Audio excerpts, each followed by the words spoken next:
임종을 앞둔 강석주 대감은 세 아들을 모두 내보낸 뒤 백정 출신 막내 며느리 연하만을 남겼습니다. 그리고는 집안 인장과 곡간 열쇠를 손에 쥐어주며 힘겹게 말했지요. 내가 죽거든 동쪽 곡간부터 불태워라. 아버님, 그곳에는 평생 모으신 재산이 있지 않습니까? 그러니 무엇 하나 꺼내지 말고 그대로 태워라. 이 알 수 없는 유언을 마지막으로 대감은 전 재산을 막내 며느리에게 남기고 숨을 거두었습니다. 뒤늦게 이 사실을 알게 된 장남 태명은 분노에 소리쳤지요.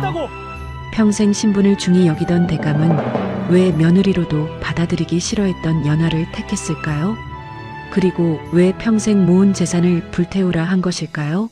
조선 야담꾼을 찾아주신 어르신들 감사합니다. 구독과 좋아요로 응원해주시면 오늘 사연 시작하겠습니다. 충청도 충주 땅에서도 산세 좋고 물 맑기로 소문난 곳이 바로 송월골이었습니다. 마을 가장 높은 언덕배기에 자리한 기와집 한 채가 있었으니 그 규모가 어찌나 크던지 지나가는 나그네들도 걸음을 멈추고 처마 끝을 올려다볼 정도였다지요. 이 집이 바로 전 호조 참판을 지낸 강석주 대감의 저택이었습니다. 대감은 젊은 시절 한양 호조에서 나랏돈의 흐름을 다루던 관리였으니 숫자를 보는 눈이 남달랐던 것은 어찌 보면 당연한 일이었지요. 벼슬을 내려놓고 낙향한 뒤에도 그 눈썰미는 녹슬지 않아 전답을 사들이고 곡식과 비단과 가죽과 기름을 거래하며 십수년 만에 송월골 제일 가는 재상가로 우뚝 섰던 것입니다. 집 뒤편에는 곡간이 여럿 늘어서 있었으나 그 중에서도 동쪽에 자리한 큰 곡간 하나는 마을 사람들 사이에서도 유독 이름이 높았습니다. 그 안에 쌓인 곡식과 비단만 헤아려도 웬만한 양반가 세 곳을 합친 것보다 많다는 소문이 돌 정도였으니 강씨 집안의 위세를 상징하는 곳이 바로 그 곡간이었다고 해도 과언이 아니었지요. 하나 지금 이 저택에는 그 화려한 재산과는 어울리지 않는 무거운 공기가 감돌고 있었습니다. 다름 아니라 이 집의 주인 강석주 대감의 병세가 최근 몇 달 사이 눈에 띄게 나빠지고 있었기 때문이었어요.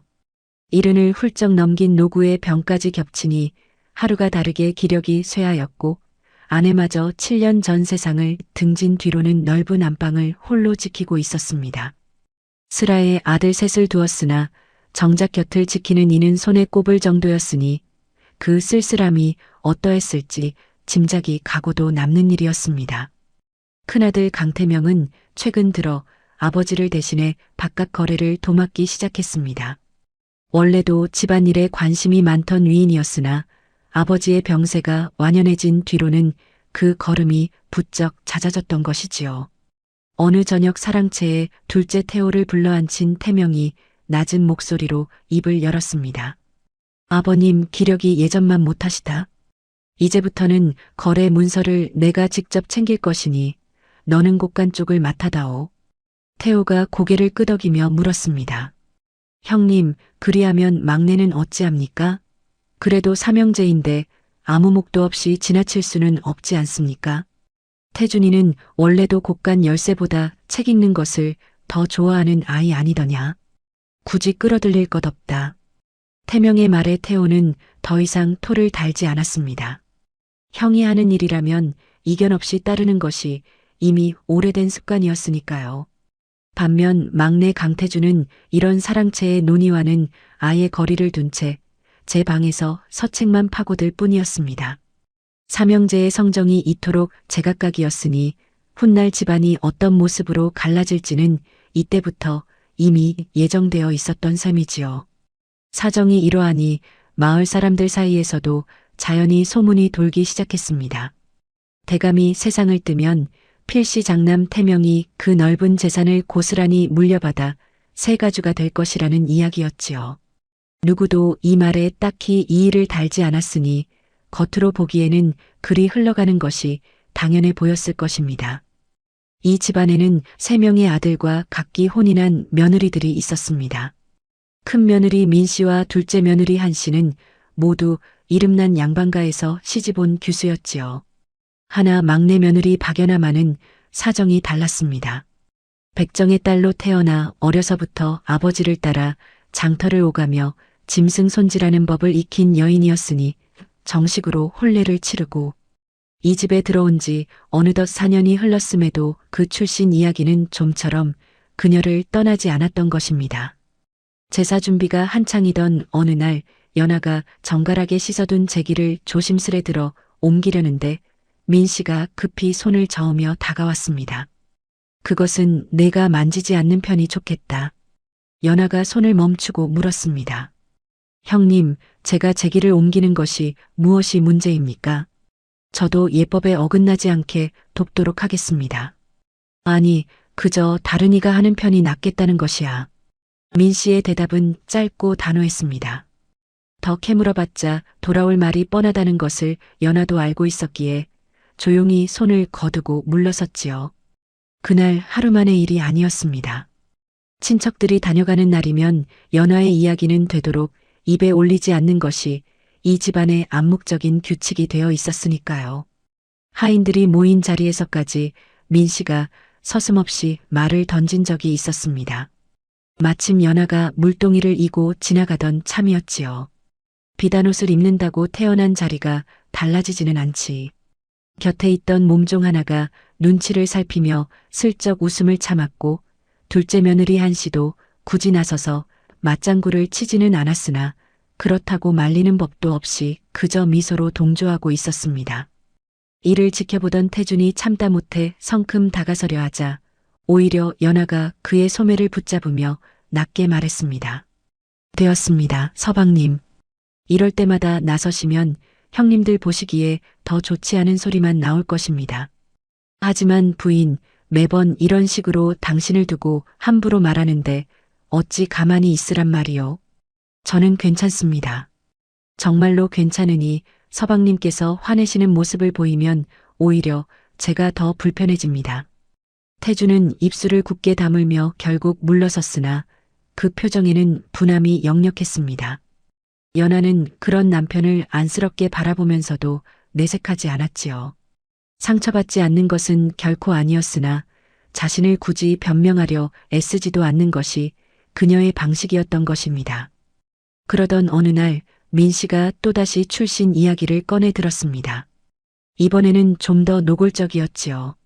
백정집 딸이 이댁 안주인 흉내를 내려니 힘이 많이 들겠구나. 연하가 처음으로 고개를 들어 민 씨를 똑바로 바라보며 입을 열었습니다. 목소리는 낮았으나 흔들림이 없었습니다. 제가 어디에서 태어났는지는 저도 알고 있습니다.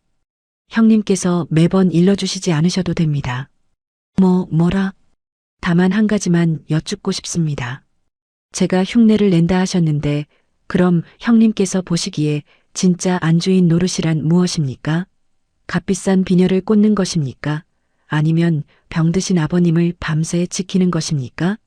이 말에 민 씨는 순간 말문이 막혀버렸습니다.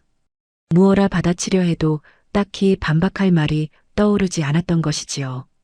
이 짧은 대화 하나로 안채의 공기가 미묘하게 달라졌음을 그 자리에 있던 이들은 어렴풋이 느꼈을 것입니다.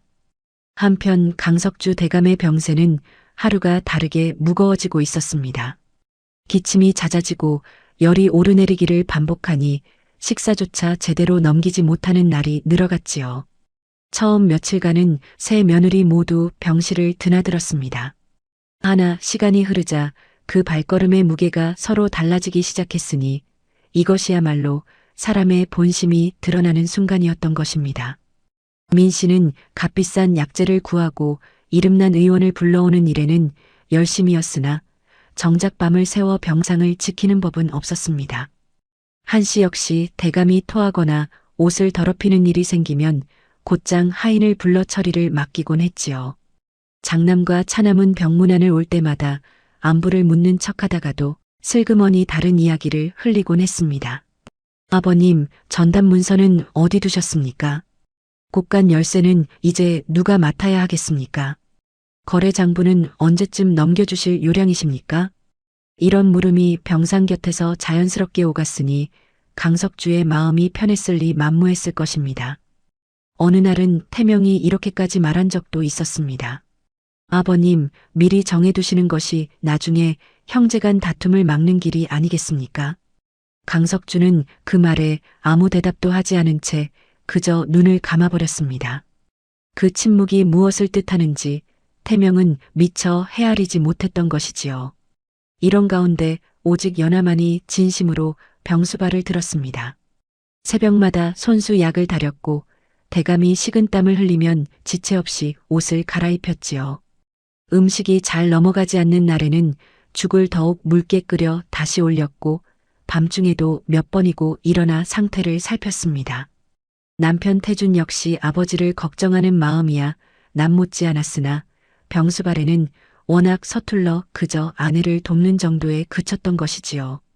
그런 연하를 두고 강석주가 처음으로 말을 건넨 것은 어느 새벽녘의 일이었습니다. 하인에게 시키면 될 일을 내가 왜 하느냐? 연하가 대답했습니다. 하인은 하인이고 저는 며느리이기 때문입니다. 그런 말은 어디서 배웠느냐? 배운 것이 아니라 그리 생각하며 살아왔습니다. 강석주는 잠시 말이 없었습니다. 그러다 며칠 뒤 다시 연하를 향해 불편한 질문 하나를 던졌던 것입니다. 내가 너를 이 집에 들이지 않으려고 했던 일을 잊었느냐? 잊지 않았습니다. 그런데도 이렇게 나를 돌보느냐? 아버님께서 저를 싫어하셨던 일과 제가 할 도리는 다른 일이라 생각합니다. 다른 일이라 어찌 그리 생각하느냐? 제가 아버님을 원망하며 돌보지 않는다면 그것이야말로 제가 배운 도리를 저버리는 일이 아니겠습니까? 저는 천한 집에서 자랐어도 사람된 도리만은 배웠습니다. 이 짧은 대답에 강석주는 처음으로 연하를 오래도록 바라보았습니다. 병으로 흐려진 눈빛 속에서도 무언가 새로운 것을 발견한 듯한 표정이었으니 이날의 시선이 훗날 어떤 결과로 이어질지는 아직 아무도 짐작하지 못했을 것입니다. 그러던 어느 날 거래처에서 가죽꾸러미 하나가 새로 들어왔습니다. 장부에는 상등품 쇠가죽 10장이라 또렷이 적혀 있었지요. 마침 그 앞을 지나던 연하가 무심코 가죽을 만져보았는데 손끝에 닿는 감촉이 어딘가 석연치 않았던 것입니다. 자세히 살펴보니 실제로는 그중 4장이 물에 지나치게 불려 무게만 늘려놓은 낮은 품질의 가죽이었지요. 연하가 관리하는 하인에게 다가가 조용히 알렸습니다. 이보게, 이 4장은 물을 먹여 무게를 부풀린 것 같으니 상등품 값을 다 쳐주면 안 될 걸세. 하인이 놀란 얼굴로 되물었습니다. 자금마님, 그것을 어찌 한눈에 아셨습니까? 손끝으로 눌러보면 진짜와 물 먹인 것이 다르게 느껴지네. 오래 만져본 사람이면 누구나 아는 것이지. 마침 그 자리에 있던 민씨가 비웃음 섞인 목소리로 끼어들었습니다. 역시 제 살던 곳 물건이라 알아보는구나. 백정집 딸이니 가죽 보는 눈 하나는 있겠지. 연하는 굳이 대꾸하지 않았습니다. 그저 고개를 숙이고 하던 일을 계속할 뿐이었지요. 하나 이 짧은 소동을 멀리서 지켜보고 있던 이가 있었으니 다름 아닌 강석주였던 것이지요. 그 눈빛에 어떤 생각이 스치고 지나갔는지는 이때만 해도 누구도 헤아릴 수 없었을 것입니다. 지금으로부터 4년 전 23살이던 태준이 말을 타고 장을 보러 가던 길에 일어난 일이었습니다. 장에 들어서자 갑작스레 말이 놀라 날뛰는 바람에 태준이 그만 크게 낙마하고 말았던 것입니다. 피를 많이 흘리며 쓰러진 그를 두고 주변 사람들은 그저 발만 동동 구를 뿐이었지요. 이때 마침 아버지를 도와 장터에서 짐승을 손질하고 있던 연하가 달려들어 지체 없이 천으로 지혈을 하고 응급조치를 해내었으니 그 덕에 태준이 목숨을 건질 수 있었던 것이었습니다. 회복하는 동안 두 사람은 자연스레 가까워졌습니다. 어느 날 태준이 어렵게 입을 열었습니다. 낭자 덕에 내가 목숨을 건졌소. 이 은혜를 어찌 갚아야 할지 모르겠소. 은혜랄 것이 있겠습니까? 사람이 다쳐 쓰러졌으니 도운 것뿐입니다. 낭자, 나는 내 생명의 은인인 낭자와 혼인하고 싶소. 연하는 단호히 고개를 저었습니다. 도련님은 저와 혼인하는 순간 평생 사람들의 손가락질을 받으실 겁니다. 그런 삶을 도련님께 드릴 수는 없습니다. 손가락질이 두려워 낭자를 포기한다면 그것이야말로 사내로서 부끄러운 일이요. 하나 태준의 마음은 조금도 흔들리지 않았습니다. 강석주는 집안이 뒤집힐 일이라며 극렬히 반대했으나 태준이 끝내 집을 나갈 각오까지 내비치자 결국 마지못해 혼인을 허락할 수밖에 없었던 것이지요. 그때 강석주가 연하를 불러 마지막으로 다짐받듯 말했습니다. 내가 너를 들였다고 내 근본까지 달라지는 것은 아니다. 이 집에서는 그리 알고 처신하거라. 연하가 고개를 숙이며 답했습니다. 바라지도 않습니다. 저는 그저 제 도리만 다하며 살겠습니다. 이 짤막한 대화가 강석주의 기억 한 구석에 오래도록 남아 있었으니 세월이 흘러 오늘 이 순간까지도 그 여운이 가시지 않았던 것입니다. 그날 밤늦은 시각 강석주가 연하를 조용히 불러들였습니다. 그러고는 가죽걸에 장부 하나를 말없이 건네었지요. 조금 전 연하가 가죽의 품질을 한눈에 알아보던 모습이 뇌리에서 떠나지 않았던 까닭이었습니다. 이 장부를 한번 살펴보아라. 낮에 내가 가죽을 보던 눈썰미가 예사롭지 않았느니라. 연하는 장부를 받아들고 실제 입고량과 하나하나 대조해 나가기 시작했습니다. 처음에는 별다른 문제가 없어 보였으나 한참을 들여다보던 그녀의 표정이 서서히 굳어가기 시작했던 것이지요. 아버님, 이 부분이 이상합니다. 무엇이 이상하다는 것이냐? 장부에 적힌 소의 수와 실제 가죽의 수가 서로 맞지 않습니다. 여기 이 두 달치 기록을 보십시오. 소는 12마리를 샀다 적혀 있는데 가죽은 18장이 들어왔다고 되어 있습니다. 강석주의 낯빛이 변했습니다. 소 한 마리에서 가죽이 2장씩 나올 리는 없지 않느냐? 그렇습니다. 이런 식의 어긋남이 이 장부에서만 6번이나 반복되었습니다. 실수일 가능성은 없겠느냐? 한 번이면 실수라 여길 수 있겠으나 같은 방식이 6번이나 반복되었다면 그것은 실수가 아니라 의도된 일이라 보아야 할 것입니다. 연하의 대답에 강석주는 한동안 말을 잇지 못했습니다. 그러고는 떨리는 손으로 담당자의 이름을 확인해 나갔지요. 장부 한 귀퉁이에 적힌 그 이름은 다름 아닌 장남 강태명이었습니다. 태명이라. 내 큰아들이. 강석주의 목소리가 낮게 떨렸습니다. 병든 노구를 이끌고 평생 재물을 다뤄온 그였으나 정작 제 눈앞에서 벌어진 이 일만은 쉬이 믿기 어려웠던 것이지요. 그리고 이 조용한 발견이야말로 앞으로 이 집안 전체를 뒤흔들게 될 커다란 파란의 첫 시작이었던 것입니다. 장부 속 태명의 이름을 확인한 그날 밤 강석주는 한참을 자리에 앉은 채 미동도 하지 않았습니다. 촛불이 흔들릴 때마다 노인의 그림자도 벽에서 함께 흔들렸으니 그 마음속에서 얼마나 많은 생각이 오갔을지 짐작이 가고도 남는 일이었지요. 연하가 조심스레 입을 열었습니다. 아버님, 지금이라도 큰아주버님을 불러 여쭈어야 하지 않겠습니까? 강석주는 고개를 저었습니다. 아직은 아니 된다. 어찌 그러십니까? 6번이나 같은 방식으로 어긋난 것을 확인하지 않으셨습니까? 의심은 들었으나 아직 무엇을 얼마나 빼냈는지 나는 모른다.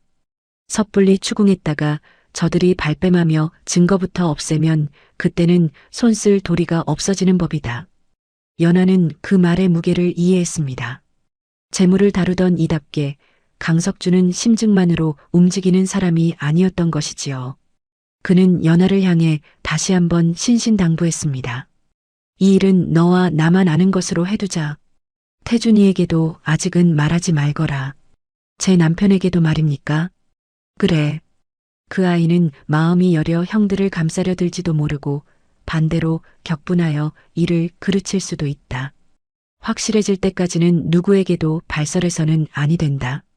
연하는 무거운 마음으로 고개를 끄덕일 수밖에 없었습니다.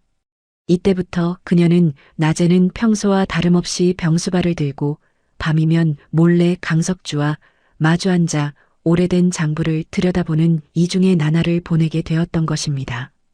강석주는 광에 보관해 두었던 지난 몇 년치 장부들을 하나둘 꺼내왔습니다. 연하는 장부 속 글자보다는 실제 물건의 수량과 상식적으로 가능한 양을 중심으로 대조해 나갔지요. 이는 그녀가 어려서부터 몸으로 익힌 방식이었으니 양반가에서 붓글씨로 셈만 배운 이들은 결코 흉내낼 수 없는 눈이었습니다. 대조가 거듭될수록 이상한 점들이 속속 드러났습니다. 이미 죽었다고 기록된 소인데 정작 가죽은 어디에도 기록되지 않은 경우가 있었고 소 몇 마리에서는 도무지 나올 수 없는 엄청난 양의 기름이 버젓이 장부에 올라 있는 경우도 있었습니다. 낮은 품질의 가죽이 상등품 가격으로 버젓이 계산된 흔적도 여럿 발견되었지요. 심지어 아예 존재하지도 않았던 거래의 집안의 은전이 지급된 기록까지 나왔으니 강석주의 얼굴은 볼 때마다 점점 더 어두워져 갔던 것입니다. 아버님, 여기 이 거래는 날짜조차 앞뒤가 맞지 않습니다. 이달 초에 팔았다는 비단이 이달 중순에도 또 창고에 들어온 것으로 기록되어 있습니다. 같은 비단을 2번 판 것처럼 꾸몄다는 뜻이냐? 그렇지 않고서는 설명이 되지 않습니다. 강석주는 눈을 감고 깊은 한숨을 내쉬었습니다. 평생을 재물의 흐름을 읽는 일로 살아온 그였으나 정작 제 집안에서 벌어지는 이런 수법 앞에서는 속수무책이었던 셈이지요. 이 무렵 실제로 곳간 안에서는 어떤 일이 벌어지고 있었을까요? 태명이 허위 거래를 꾸며 장부에 올리면 태호가 그 물건을 몰래 외부로 운반하거나 가짜 거래처의 이름을 빌려 장부를 그럴듯하게 채워 넣는 시기였습니다. 곡식과 비단 일부는 장부상으로는 여전히 동쪽 곳간에 있는 것처럼 남겨두었으나 실제로는 이미 빼돌려진 지 오래였지요. 곡식 포대를 열어보면 겉보기에는 멀쩡했으나 사실 아래쪽에는 자갈이나 왕결을 채우고 위쪽 얇은 층만 진짜 곡식으로 덮어놓은 것이었습니다. 비단이 가득하다는 괴짝 역시 위쪽 몇 필만 진품이고 그 아래는 텅 빈 상자로 만들어 놓았으니 누구든 겉만 슬쩍 들여다보면 감쪽같이 속을 수밖에 없었던 것이지요. 태명과 태호는 이 모든 일을 저지르면서도 죄책감이라고는 손톱만큼도 없었습니다. 어느 날 밤 둘이 곳간 뒤편에서 은밀히 이야기를 나눌 때였지요. 형님, 아버님이 언제 눈치채시면 어찌합니까? 아버님은 이제 병상에서 일어나지도 못하신다. 설령 눈치채신다 한들 무엇을 하시겠느냐? 그래도 혹여. 태호야, 잘 생각해 보아라. 어차피 아버님이 돌아가시면 이 모든 것이 결국 내 것이 될 재산이다. 조금 일찍 옮겼다고 해서 그것이 무슨 큰 죄가 되겠느냐? 태호는 그 말에 고개를 끄덕였습니다. 형의 논리가 그럴듯하게 들렸던 것이지요. 사실 태호 자신도 형만큼 큰 야심은 없었으나 형이 결국 집안의 주인이 될 것이라 믿었기에 그 곁에 붙어 떨어지는 몫이라도 챙기려는 마음이 컸던 것입니다. 그의 마음 한구석에는 어릴 적부터 형에게 눌려 지내온 세월이 있었으니 형이 정하는 대로 따르는 것이 곧 편안한 길이라 여겨왔던 것이었지요. 이 부정한 재물의 흐름에는 며느리들도 손을 담그고 있었습니다.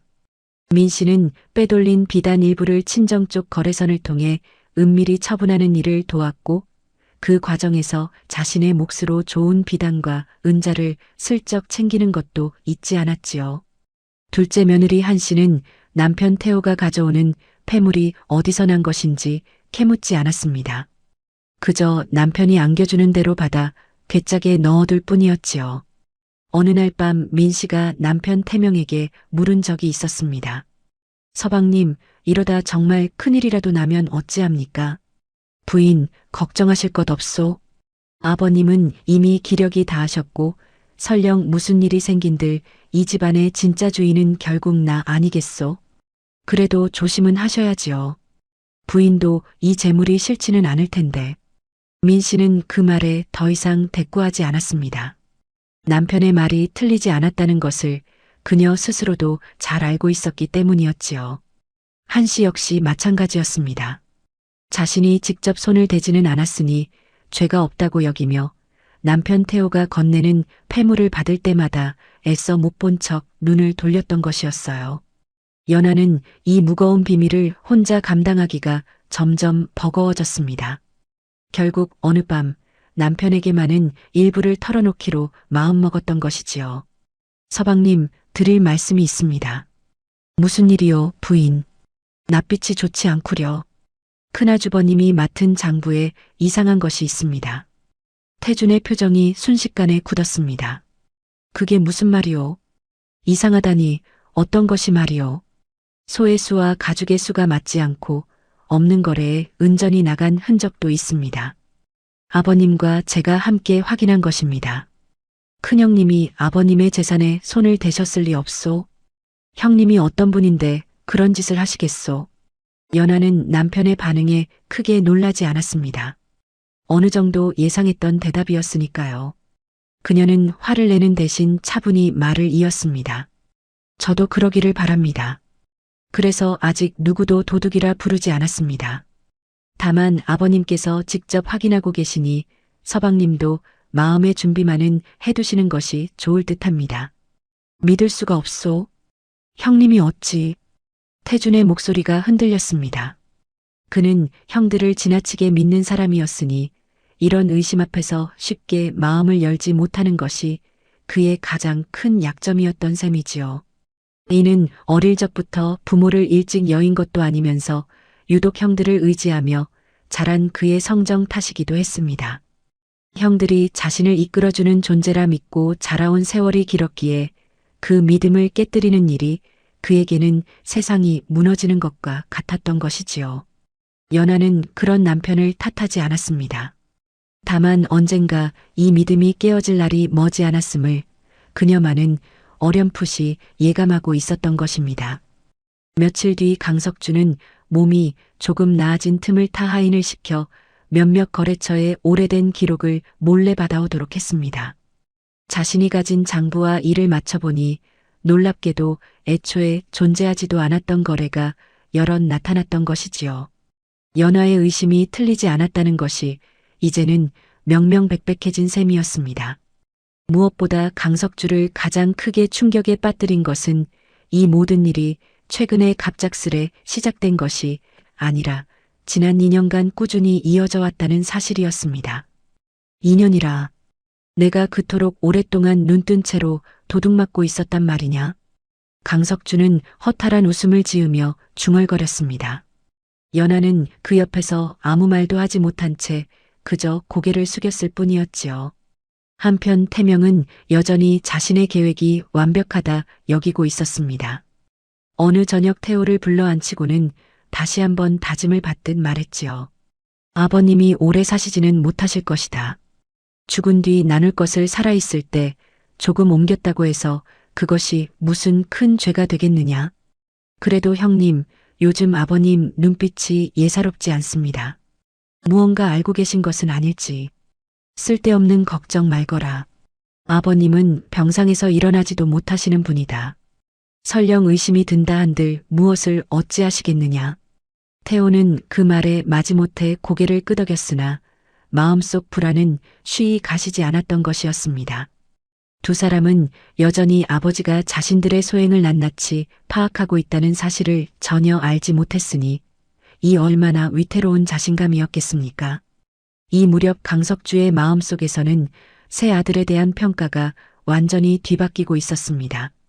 장남은 재산을 마치 이미 제 것인 양 여기고 있었고 차남은 그런 형에게 붙어 떨어지는 이익을 챙기는 데만 급급했지요. 막내는 형들을 의심조차 못할 만큼 착한 심성을 지녔으나 그 여림이야말로 집안의 막대한 재산을 맡기기에는 지나치게 무른 성정이었던 것입니다. 강석주는 어느 날 밤 홀로 중얼거렸습니다. 세 아들 가운데 누구에게도 이 집안의 진상을 밝힐 권한을 줄 수가 없구나. 며칠 뒤 강석주는 연하에게 곳간 하나의 열쇠를 며칠간 맡아달라고 부탁했습니다. 겉으로는 그저 병중이라 손이 부족해 그런 것처럼 꾸몄으나 사실은 그 안에 일부러 장부에 기록되지 않은 은전한 꾸러미를 몰래 놓아둔 것이었지요. 이는 강석주가 마지막으로 준비한 시험이었던 것입니다. 연하는 곳간을 정리하던 중 그 은전 꾸러미를 발견하고는 조금도 지체하지 않고 서재로 달려갔습니다. 아버님, 곳간에서 이 은전을 찾았습니다. 장부에는 이런 것이 기록되어 있지 않은데 혹 잘못 들어온 것입니까? 강석주는 아무 말 없이 그 꾸러미를 받아들었습니다. 그 순간 그의 눈가가 가늘게 떨렸으니 그것은 슬픔도 놀라움도 아닌 오랫동안 찾아 헤매던 답을 마침내 찾은 자의 표정이었던 것이지요. 그날 밤 강석주는 홀로 결심을 굳혔습니다. 내가 죽은 뒤 이 집안 재산을 맡길 사람은 다른 누구도 아닌 연하인이라. 하나 강석주는 결심을 굳혔다고 해서 곧바로 장남과 차남을 잡아 추궁하지는 않았습니다. 그는 자신이 세상을 뜨는 순간 두 아들이 가장 먼저 달려들 곳이 바로 장부와 곡간이라는 것을 너무나 잘 알고 있었기 때문이었지요. 그리하여 그는 은밀히 다음과 같은 것들을 정리해 나가기 시작했습니다. 과거의 원본 거래 기록, 자신이 직접 만든 대조표, 그리고 아들들이 벌인 허위 거래의 목록까지. 이 문서들을 그는 동쪽 곡간이 아닌 죽은 아내의 위패가 모셔진 사당 깊숙한 곳, 위패 뒤편의 비밀함에 숨겨두었던 것입니다. 정작 동쪽 곡간에는 장남과 차남이 조작해 놓은 가짜 재산 상태를 그대로 손대지 않고 남겨두었으니 이는 훗날을 위한 그의 치밀한 포석이었던 셈이지요. 그리고 이 과정에서 강석주는 한 가지 사실을 더 알아내게 되었습니다. 태명과 태호가 동쪽 곡간 안쪽 벽 뒤편에 숨겨진 작은 공간을 만들어 그 안에 자기들끼리 나눈 돈과 물건을 기록한 소형 장부와 사사로이 만든 도장을 감춰두었다는 사실이었습니다. 강석주는 이를 알고서도 일부러 그것을 꺼내지 않았습니다. 그들 스스로 그것을 꺼내게 만들어야 한다. 내가 먼저 들춰내면 저들은 끝까지 발뺌할 것이나 스스로 움직이게 만들면 그것이야말로 움직일 수 없는 증거가 될 것이니라. 강석주의 이 말에는 평생 나랏돈을 다루며 얻은 노회한 지혜가 담겨 있었던 것입니다. 연하는 그 곁에서 시아버지의 치밀함에 새삼 놀라며 동시에 앞으로 닥쳐올 일이 결코 순탄치 않으리라는 것을 예감하고 있었지요. 이때까지도 태명과 태호는 아버지가 이미 모든 것을 눈치채고 있다는 사실을 전혀 알지 못한 채 여전히 자신들의 계획이 완벽하다고 믿고 있었으니 이 얼마나 위태로운 착각이었겠습니까?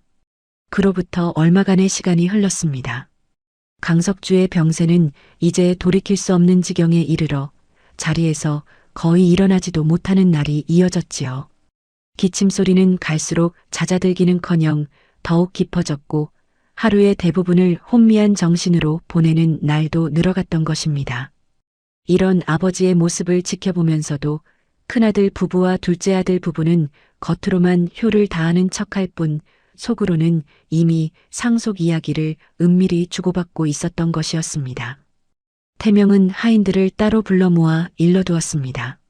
아버님께서 세상을 뜨시면 그 즉시 모든 보고는 나에게 먼저 올려야 할 것이야.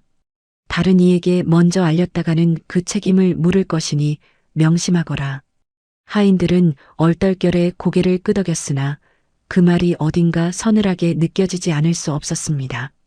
대감이 아직 숨이 붙어 있는데도 벌써 사후를 준비하는 장남의 모습이란 효심보다는 욕심이 앞선 자의 초조함처럼 비쳤던 것이지요.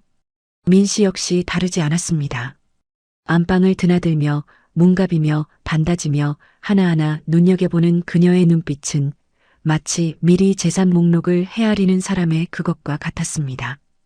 연하는 이 모든 광경을 지켜보고 있었으나 아무 말도 하지 않았습니다. 이미 아버님과 함께 진실을 알고 있는 처지에 굳이 이 자리에서 소란을 일으킬 필요는 없다고 여겼기 때문이었지요. 그러던 어느 날 밤 강석주는 유독 정신이 맑아 보였습니다. 병자들이 마지막 힘을 모아 잠시 회복된 듯 보이는 그런 순간이 있다는 것을 오래 병수발을 든 연하는 익히 들어 알고 있었지요. 그렇기에 그녀의 마음은 오히려 더 무거워졌던 것입니다. 강석주는 나지막한 목소리로 가족들을 모두 방 밖으로 물리라 명했습니다. 새 아들과 새 며느리가 어리둥절한 얼굴로 하나둘 물러가고 방 안에는 오직 연하만이 남게 되었지요. 태명은 문 밖에서까지 미련이 남은 듯 자꾸만 방 안을 흘깃거렸으나 강석주의 단호한 눈빛에 결국 발걸음을 돌릴 수밖에 없었던 것입니다. 강석주는 힘겹게 손을 뻗어 베개 밑에서 무언가를 꺼내었습니다. 다름 아닌 집안의 인장과 커다란 곡간 열쇠 꾸러미였지요. 그것을 연하의 손에 가만히 쥐어주며 그가 말했습니다. 내가 죽거든 동쪽 곡간부터 불태워라. 연하의 얼굴이 그대로 굳어버렸습니다. 하지만 아버님, 그곳에는 평생 모으신 재산이 들어있지 않습니까? 어찌 그것을 불태우라 하십니까? 알고 있다. 그러니 문을 열어 무엇 하나 꺼내지도 말고 그대로 태우라는 것이다. 연하는 도무지 이해할 수 없었습니다. 평생 재물을 소중히 여기던 시아버지가 어찌 이런 유언을 남기시는 것인지 그 속내를 짐작조차 할 수 없었던 것이지요. 아버님, 어찌 이유를 말씀해 주시지 않는 것입니까? 지금은 말해줄 수 없다. 다만 한 가지만 명심하거라. 그 곳간에는 재물보다 더 무서운 것이 들어있느니라. 재물보다 더 무서운 것이라니요. 강석주는 대답 대신 힘겹게 웃었습니다. 그러고는 다시 입을 열어 이번에는 재산 전체에 대한 당부를 이어갔지요. 연하야, 내가 남긴 전답과 곡간과 받을 돈과 갚을 돈, 그 한 푼까지 내가 먼저 낱낱이 밝혀야 한다. 그전에는 누구에게도 나누어 주어서는 아니 된다. 제가 어찌 그런 일을 감당하겠습니까? 저는 그저 며느리일 뿐입니다. 내가 아니면 이 집안은 무너진다. 세 아들 가운데 그 누구도 이 일을 감당할 수 없다는 것을 나는 지난 몇 달간 뼈저리게 확인했느니라. 연하는 눈물을 삼키며 고개를 끄덕였습니다. 그리고 그날 밤 혹은 다음 새벽 무렵이었을까요? 강석주는 조용히 숨을 거두었던 것입니다. 집안은 삽시간에 상중에 들어갔습니다. 곡소리가 울려 퍼지는 가운데 장남 태명은 누구보다 서럽게 통곡했습니다. 하나 그 슬픔이 채 가시기도 전에 그는 서재로 달려가 다급히 인장과 열쇠를 찾기 시작했지요. 이상하다. 분명 아버님 서안 근처에 두셨을 텐데. 아무리 뒤져도 나오지 않는 인장과 열쇠의 태명의 낯빛이 점점 창백해졌습니다. 결국 그는 하인을 붙잡고 물었습니다. 혹 아버님께서 돌아가시기 전 무엇을 누구에게 건네시는 것을 본 이가 있느냐? 우물쭈물하던 하인 하나가 조심스레 입을 열었습니다. 그것이 막내마님께서 가지고 계신 것으로 알고 있습니다.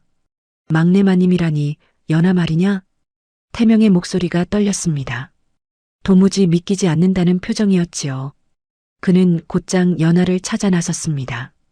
장례 절차가 어느 정도 마무리된 뒤 강석주가 미리 남겨둔 문서가 공개되었습니다. 그 안에는 다음과 같은 내용이 담겨 있었지요. 집안 재산을 당장 나누지 말 것, 모든 장부와 곡간을 연하가 먼저 정리할 것, 그리고 세 아들은 연하의 확인 없이는 어떤 재산도 팔거나 옮길 수 없다는 것이었습니다. 이 유언이 낭독되는 순간 가족들의 얼굴빛이 하나같이 뒤집혔습니다. 민 씨가 가장 먼저 날카롭게 소리쳤습니다. 아버님이 정신이 온전하셨다면 어찌 백정의 딸에게 이런 권한을 주셨겠습니까? 이것은 필시병 중에 정신이 흐려지신 틈을 타 누군가 손을 쓴 것이 분명합니다. 태명 역시 유언이 조작되었다며 의심의 눈초리를 거두지 않았습니다. 이런 중대한 문서를 어찌 우리 세 아들 모르게 작성하셨단 말이냐? 필시 무슨 곡절이 있는 것이야. 그런 와중에도 막내 태준만은 조금 다른 반응을 보였습니다. 자신이 아니라 아내에게 정권이 넘어갔다는 사실에 놀라기는 했으나 유언 자체를 부정하려 들지는 않았던 것이지요. 부인, 아버님께서 어찌 이런 결정을 내리셨는지 나도 아직 다 헤아리지 못하겠소. 하나 아버님의 뜻이라면 따라야 하지 않겠소. 연하는 그런 남편의 태도가 고마우면서도 한편으로는 앞으로 닥칠 풍파가 결코 가볍지 않으리라는 것을 예감하고 있었습니다. 장례가 완전히 끝난 뒤 연하는 가족 모두를 동쪽 곳간 앞으로 불러 모았습니다. 이미 횃불과 물동이까지 미리 준비해둔 채였지요. 이 광경을 본 가족들은 하나같이 놀란 얼굴이 되었습니다. 아버님께서 이곳을 그대로 태우라 하셨습니다. 연하의 조용한 한마디에 좌중이 술렁였습니다. 그 중에서도 태명이 가장 격렬하게 반발하고 나섰지요.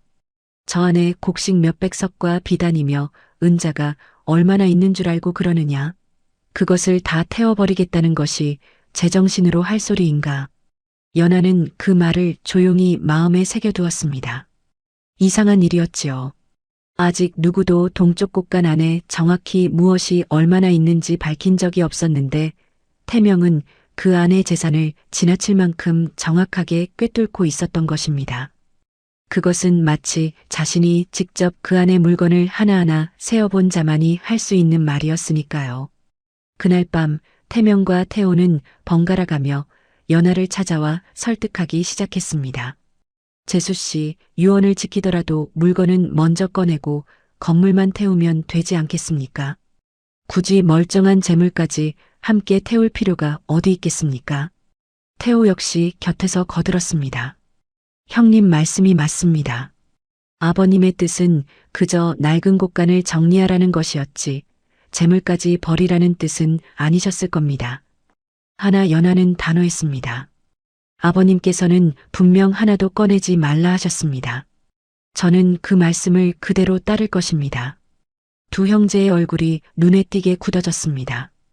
연하는 그 표정에서 단순히 재물이 아까워서만은 아닌 무언가 다른 절박함을 읽어낼 수 있었던 것이지요. 연하는 남편에게만 조용히 부탁했습니다. 서방님, 오늘 밤 아주버님들이 어디로 가시는지 좀 보아주시겠습니까? 무슨 일이요, 부인? 어찌 그런 부탁을 하시오? 확실치는 않으나 아무래도 마음이 놓이지 않습니다. 태주는 아내의 표정에서 심상치 않은 기운을 느끼고는 순순히 고개를 끄덕였습니다. 그리고 그날 밤 과연 연하의 예감이 틀리지 않았음이 드러났지요.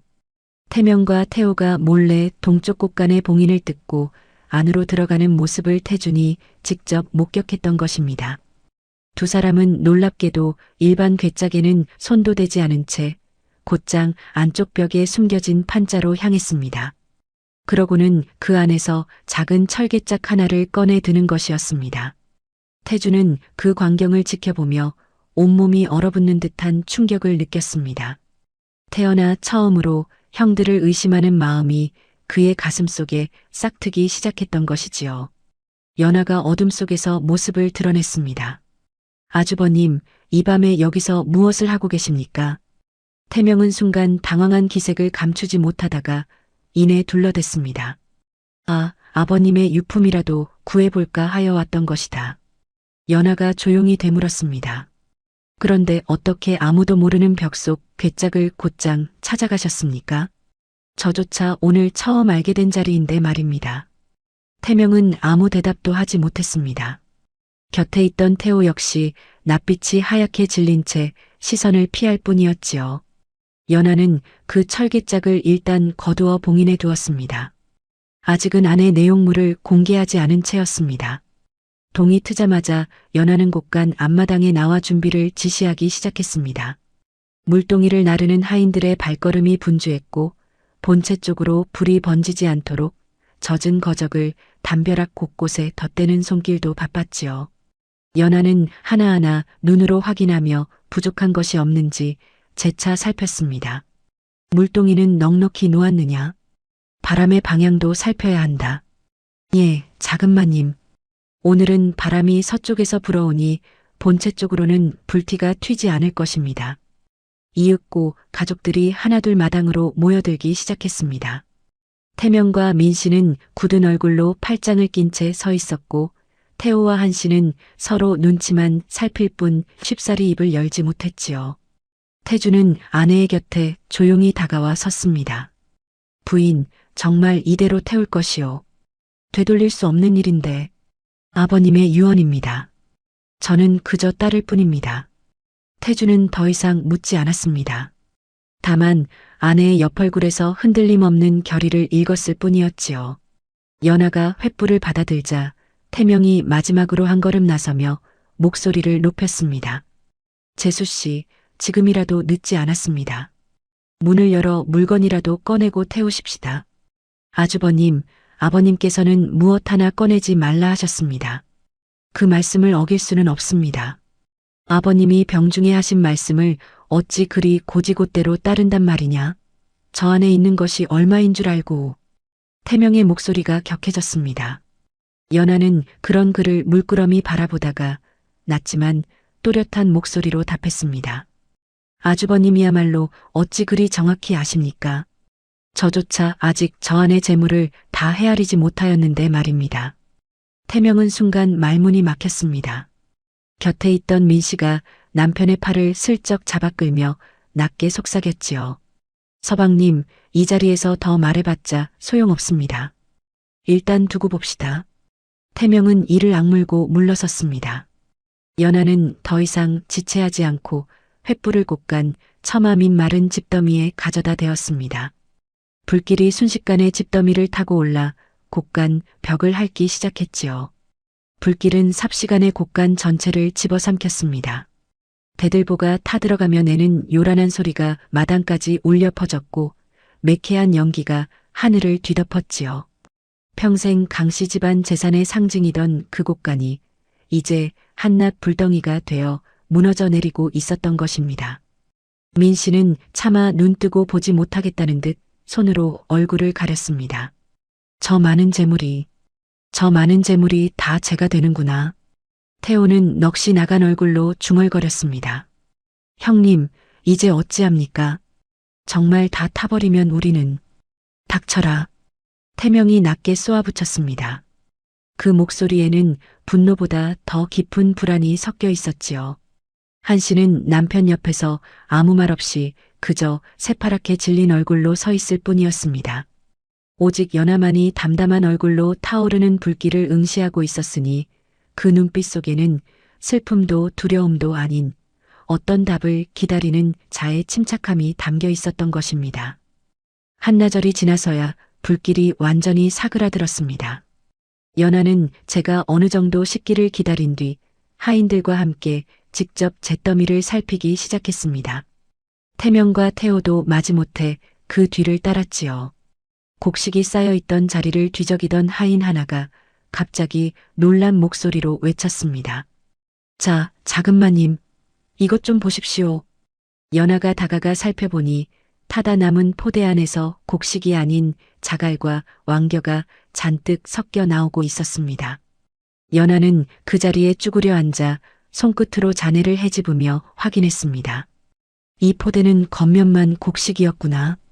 안쪽은 전부 왕겨와 자갈로 채워져 있었어. 옆에 있던 태호의 얼굴이 하얗게 질렸습니다. 태명은 애써 태어난 척했으나 그 목소리에는 이미 균열이 가 있었지요.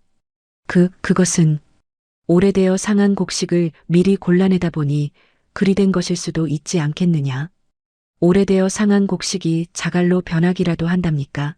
아주버님? 연하의 되물음에 태명은 아무 대답도 하지 못했습니다.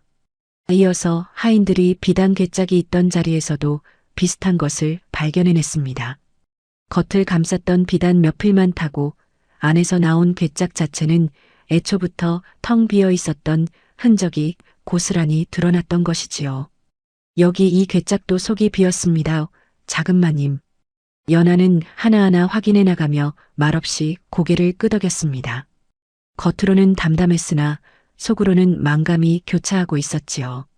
시아버지가 어째서 곡간을 몰래 열어 조용히 확인하는 대신 온 가족이 지켜보는 앞에서 통째로 태우라 명하셨는지 그 뜻이 이제야 뚜렷하게 이해되기 시작했던 것입니다.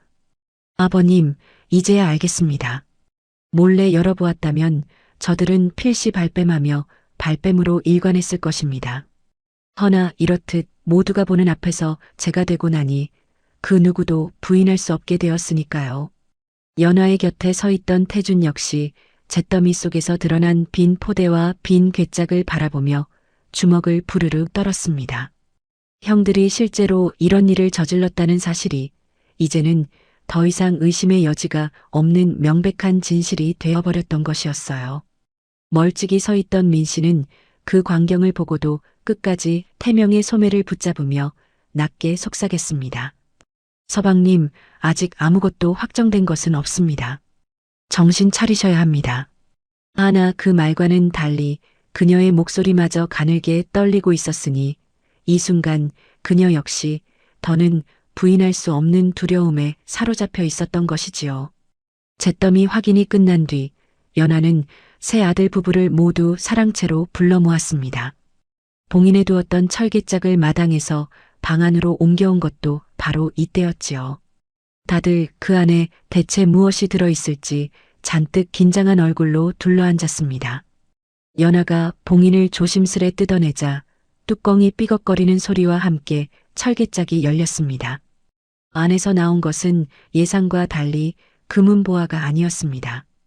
작은 장부 몇 권과 여러 장의 거래 표식, 그리고 낯선 도장 2개가 전부였지요. 장부를 펼쳐보니 알아보기 힘든 숫자와 짧은 표시들만 빼곡히 적혀 있어 처음 보는 이는 그 의미를 쉬이 헤아릴 수 없었습니다. 이것이 대체 무엇이란 말입니까? 한씨가 조심스레 물었습니다. 연하는 장부를 이리저리 넘겨보며 대답 대신 태명의 얼굴을 살폈지요. 태명은 애써 태어난 척했으나 이마에는 이미 식은땀이 맺혀 있었습니다. 큰아주버님, 이것이 무엇인지 아시겠습니까? 나는 모르는 일이다. 처음 보는 물건이야. 허나 어젯밤 이것을 꺼내러 오신 분이 바로 아주버님이 아니셨습니까? 태명은 그 말에 얼굴이 벌겋게 달아올랐으나 끝까지 잡아뗄 뿐이었습니다. 내 것이 아니라니까 그러는구나. 필시 곡간지기가 몰래 감춰둔 물건이겠지. 곁에 있던 태준이 참다 못해 나섰습니다. 큰형님, 제가 어젯밤 두 눈으로 똑똑히 보았습니다.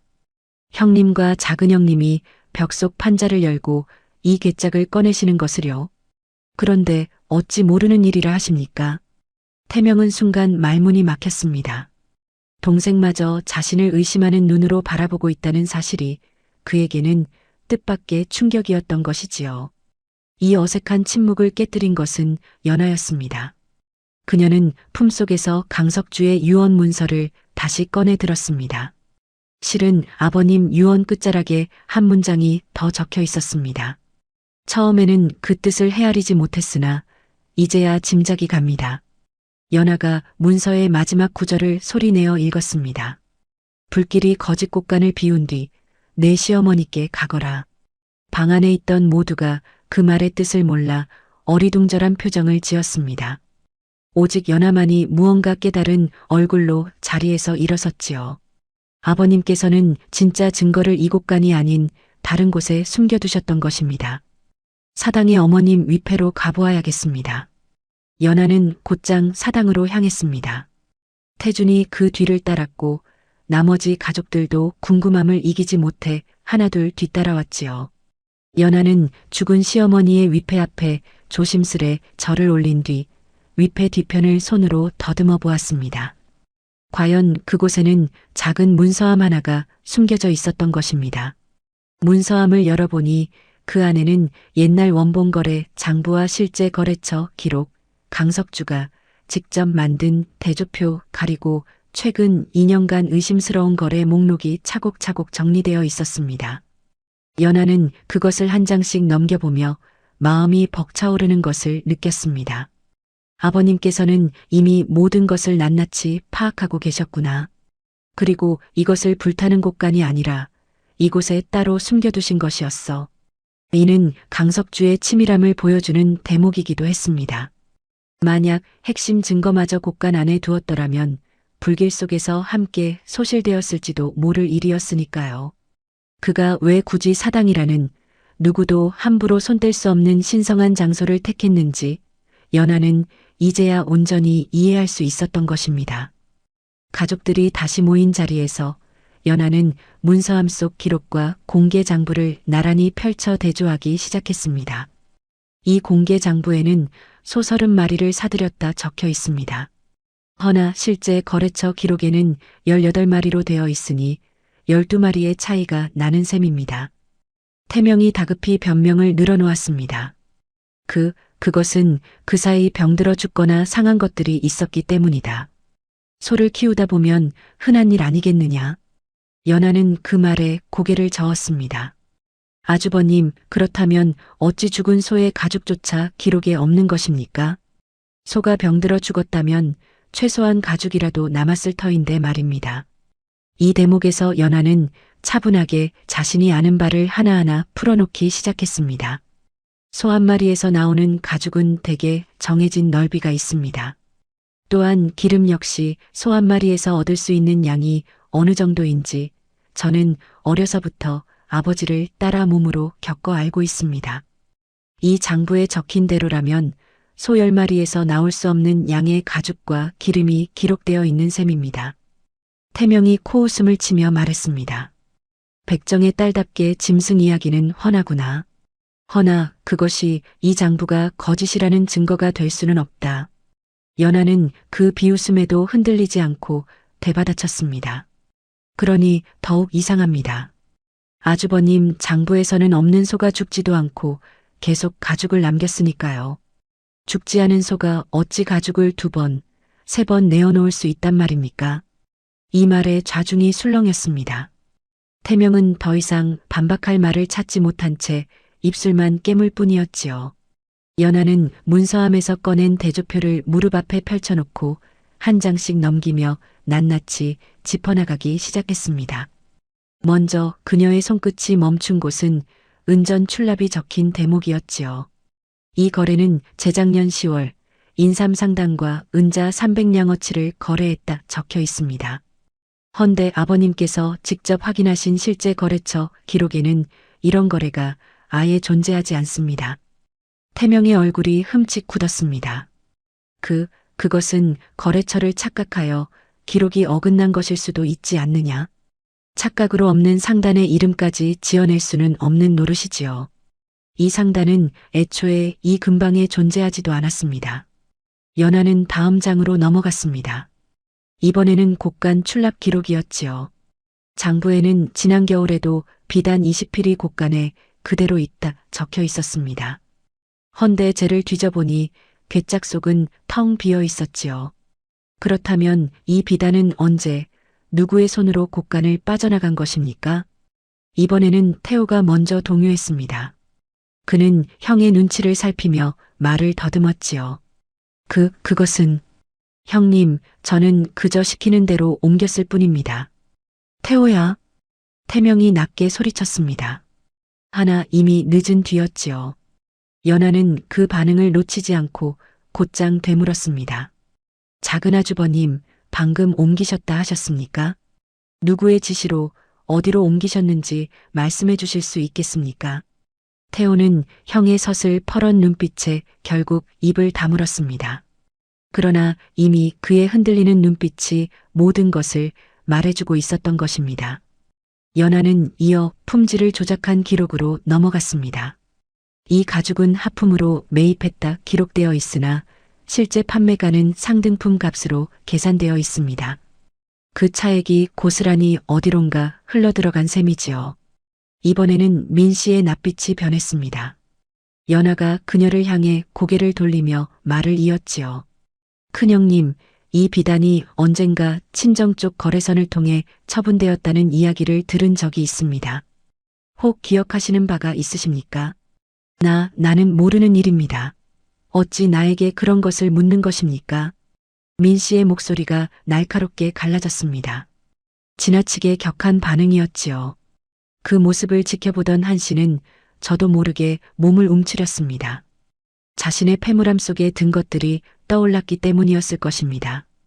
연하는 마지막으로 대조표를 덮으며 낮은 목소리로 말했습니다.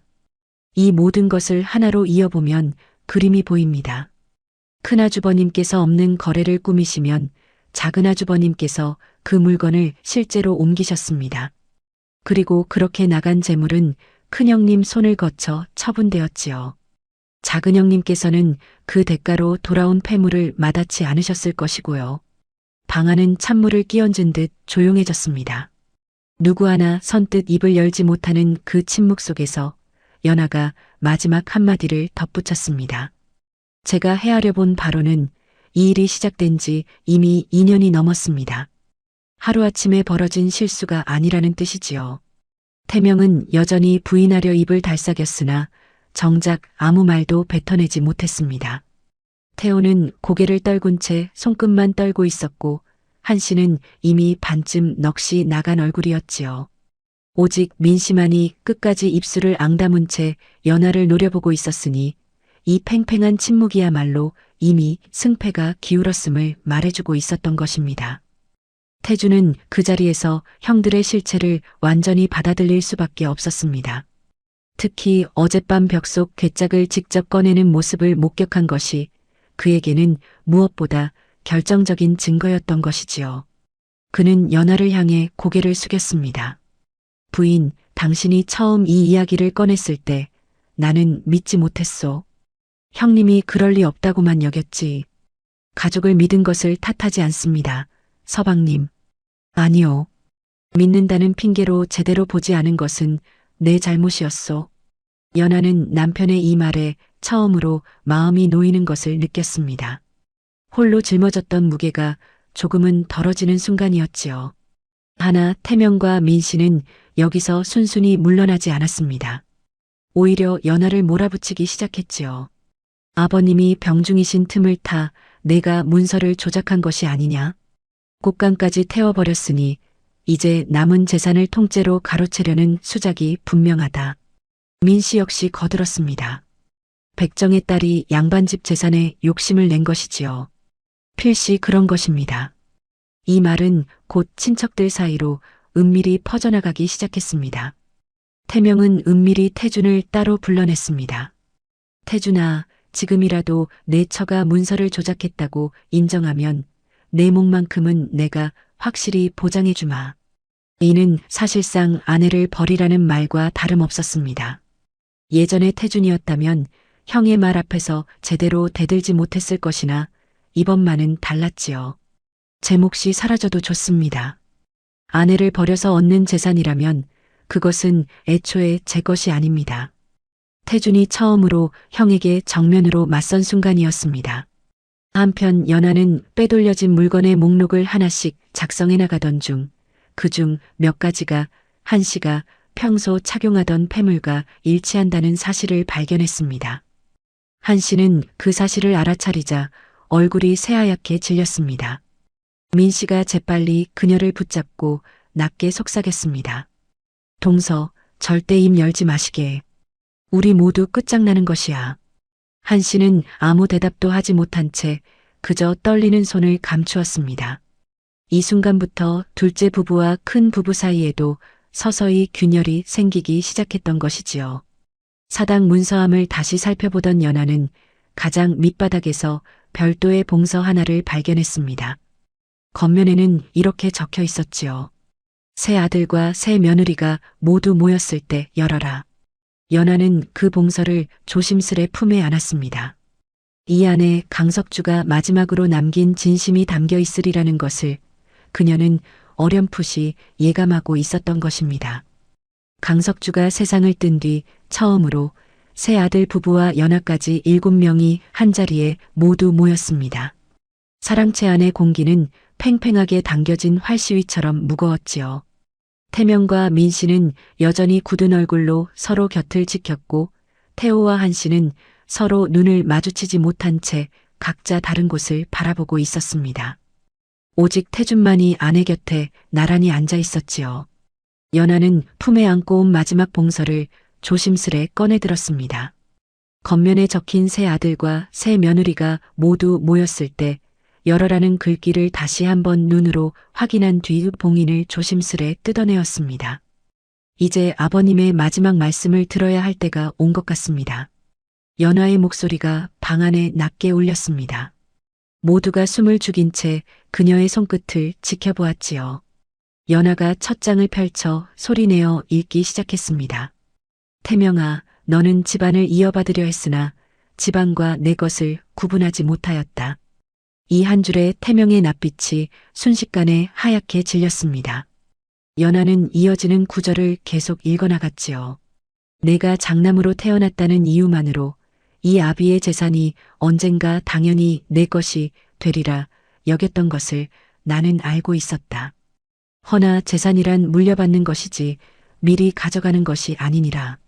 살아있는 아비의 곡간에서 몰래 곡식을 빼내던 그 손이 훗날 이 집안을 어찌 이끌어갈 수 있었겠느냐. 태명은 손을 부들부들 떨며 그 자리에 얼어붙은 듯 앉아 있었습니다. 평생 아버지 앞에서 큰 소리 한번 못 쳐본 그였으나 이 순간만큼은 무어라도 항변하고 싶은 마음이 굴뚝 같았을 것입니다. 하나 정작 입 밖으로는 아무 말도 나오지 않았지요. 이미 모든 증거가 드러난 마당에 무슨 말인들 변명으로밖에 들리지 않을 것을 그 스스로도 잘 알고 있었기 때문이었습니다. 연하는 다음 장으로 넘어갔습니다. 태호야, 너는 옳고 그름보다 어느 편에 서야 내 몫이 커지는지만 보았다. 태호의 어깨가 움찔했습니다. 내가 형의 뒤를 따른 것은 형에 대한 우애 때문이 아니라 그것이 내게 이롭다 여겼기 때문이었다.